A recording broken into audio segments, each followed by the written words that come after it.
Adam, you've just come back from the meeting of the Conservative Political Action Conference, which is a big gathering of conservatives from around the country.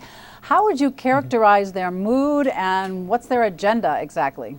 Their mood, certainly compared to a year ago, is very upbeat. I mean, I think they're infused with the energy of the Tea Party movement. A lot of new people here because of that.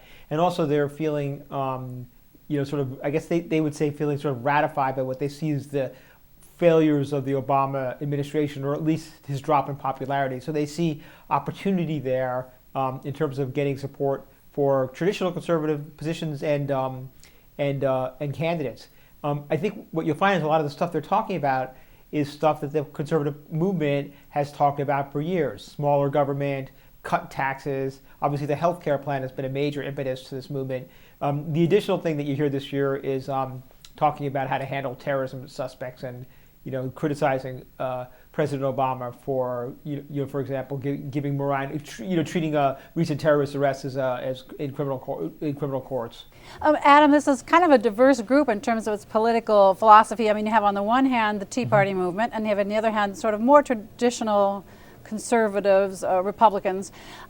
Is there unity? Can they get unity? Is that something that they're after here?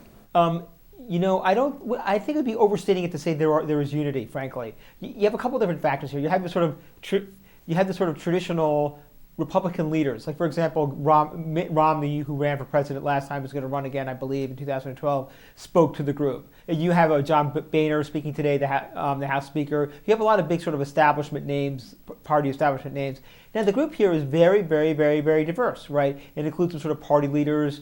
It also includes some people who are just there hawking books and T-shirts. There are people who just go there and make money, and people wearing strange costumes and doing weird stuff. I mean, at one point you'd hear, Mitt Romney offer this very searing indictment of President Obama's first year in office, and a couple of seconds later, someone's up there making fun of President Obama for experimenting with cocaine. So it's not your typical sort of political event. Does that make sense?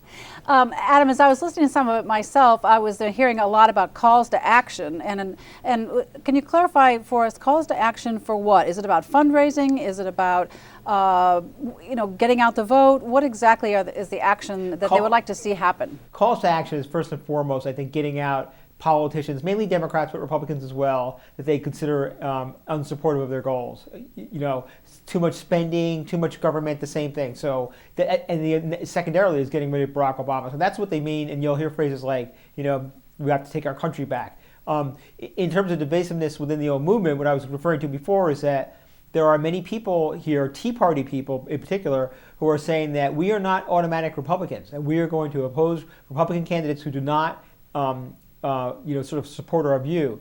One of the biggest applauses of the day today that I heard was for Marcus Rubio, who's the Tea Party-backed candidate who's challenging Charlie Crist in Florida for the Senate nomination, Republican Senate nomination. And I think that's really sort of symbolic of how there is some divisions in this sort of group about what to do and how to proceed.